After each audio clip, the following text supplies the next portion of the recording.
Boa noite, minha gente. Muito obrigado pela presença de vocês. Hoje nós teremos uma conversa muito especial com a doutora Ana Beatriz Barbosa. Para mim, uma referência no Brasil, uma reflexão muito atenta, muito perspicaz sobre a especialidade dela, né? Essa presença tão significativa, cuidando da saúde emocional de tantas pessoas. A doutora Ana Beatriz é uma grande escritora. Gente, eu preciso que vocês parem de enviar solicitações para eu poder conseguir encontrar a doutora Ana Beatriz no meio de todos vocês aqui. Aliás, é um assunto que eu gostaria de tratar com ela. Como que tem tantos pedidos para entrar ao vivo, sabendo que a gente tem uma convidada? Aí eu não consigo chamá-la. Se vocês continuarem mandando, eu não consigo chamar. É impressionante.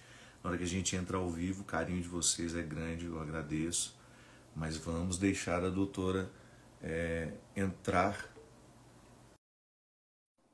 Mas a doutora é uma grande referência em saúde mental no nosso país. Boa noite, doutora. Olá, tudo bom? Vamos começar falando sobre esse distúrbio que as pessoas administram de mandar um convite para entrar ao vivo sabendo que tem uma convidada. O que é isso, doutora? Como é que nós podemos chamar? É ansiedade? Eu acho que é ansiedade, mas eu acho que é uma necessidade de se fazer presente.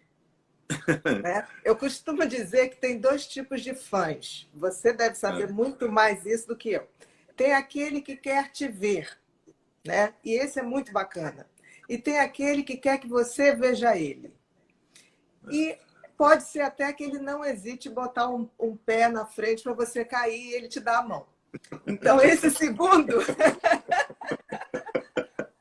a gente tem que ter um pouquinho de cuidado. Mas olha, eu vou fazer o seguinte. Uma hora eu vou entrar aqui só para receber vocês, para conversar com vocês e convidar para a gente poder trocar uma ideia também. Mas hoje a nossa convidada é a doutora Ana. Eu vou desativar os comentários num determinado momento. Se depois a doutora quiser atender às solicitações, às perguntas, a gente abre. Mas, primeiramente, muito obrigado. Que isso. O prazer é meu, enorme, enorme. Fabinho. Grande prazer. Eu chamar de Fabinho, não gosto de chamar de padre, de doutora. Me chama de Bia e fica Fabinho, é mais fácil. Bia, muito obrigado. Quero dizer que você me faz um bem enorme. Li todos os seus livros, tudo que você publicou, eu já tive a oportunidade de ler. Me fez muito bem, a sua reflexão é muito lúcida. Você transita muito bem entre o conhecimento acadêmico e a informação popular, que é o que é tão necessário nos dias de hoje, a gente ter alguém com o seu nível de conhecimento, de entendimento da complexidade da mente humana e ao mesmo tempo ser tão hermenêutica, tão tradutora.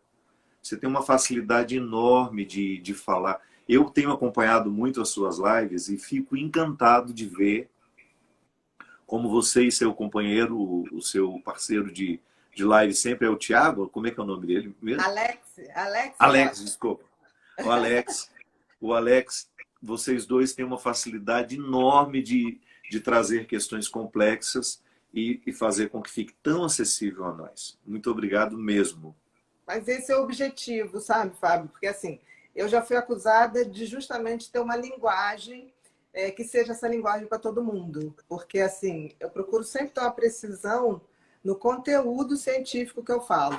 Mas se eu falar sem ter a empatia, sem ter a vontade de achar que as pessoas vão estar lendo e vão estar, de alguma maneira, ali comigo na sala de estar, batendo um papo mental, o dia que eu não fizer isso mais, eu não escrevo mais. Porque só tem sentido se for para se realizar na mão do outro, né? Porque escrever é solitário. Mas o livro, ele é uma obra boba, se ele não vai para a mão do outro e lá ele se realiza. Porque eu já ouvi gente falar assim, eu escrevo para mim, Falo, gente, isso é uma coisa esquisita. Eu não É. escrevo para publicar, não escrevo para grande público, eu escrevo para mim. Bom, isso eu já acho que é outra coisa, entendeu? É alguma coisa E fazer mais. diário. Exatamente, é um diário, exatamente. Então, assim, esse sempre foi o objetivo, essa comunicação com o outro.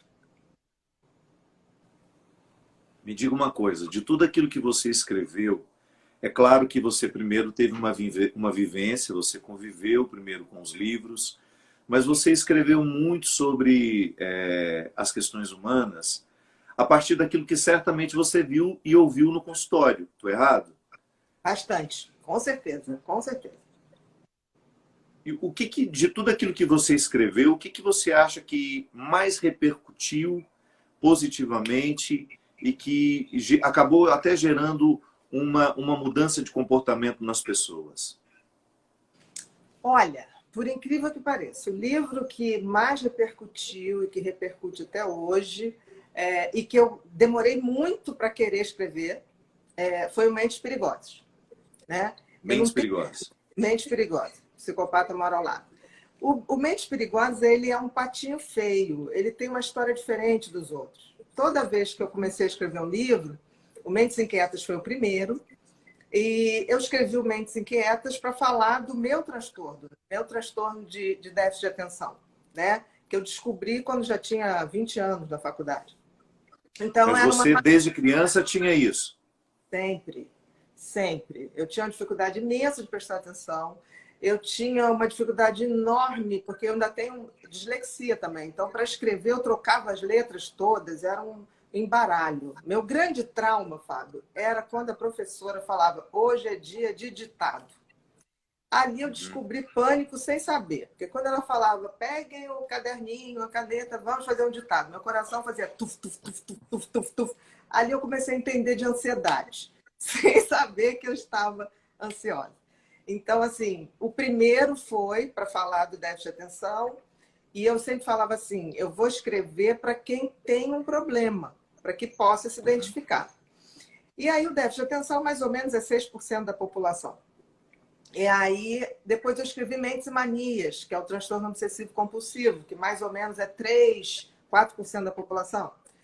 E aí depois eu escrevi o Sorria Está Sendo Filmado, que foi uma sátira ao primeiro Big Brother Brasil, que eu gostei muito de fazer. Fiz com um amigo na mesa de bar, né, no Leblon. Esse livro está esgotado, mas foi uma grande brincadeira. Depois fiz Mentes Insaciáveis, sobre transtornos alimentares. E aí, um belo dia, eu estava no Sem Censura, que eu fazia o Sem Censura desde 96, com a Leda. Com a Leda. Com a Leda Nagel, em 1996. Eu comecei, fui até 2016, quando ela saiu também. Uhum. E aí estava aquelas entrevistas maravilhosas, né? E numa delas estava a Glória Pérez. E aí, nesse exato momento, eu estava falando sobre o caso da Suzane von Stauffen, naquela época. E eu falava assim: olha, eu acho que ela é muito mais perversa do que os outros dois, porque ela matou os pais, os outros dois não estavam matando os seus pais. Né? Então começamos a discutir, e no final, agora chegou e falou para mim: por que você não escreve um livro chamado Mentes Psicopáticas? Aí eu falei: Glória, eu não vou escrever, sabe por quê? Porque eu só escrevo para quem quer se tratar. O psicopata não quer se tratar, ele goza com a perversão. Então, eu não vou escrever. Ela olhou para mim, ficou olhando, ela falou: Ana, quantos... Ela me chama de Ana, ela me chama de Aninha. Aninha, quantas pessoas têm déficit de atenção? Falei: 6%. Quantas pessoas têm toque? 3%. Quantas pessoas têm transtornos alimentares? Eu fui dando todas as estatísticas. Aí ela chegou para mim: e quantas pessoas têm psicopatia?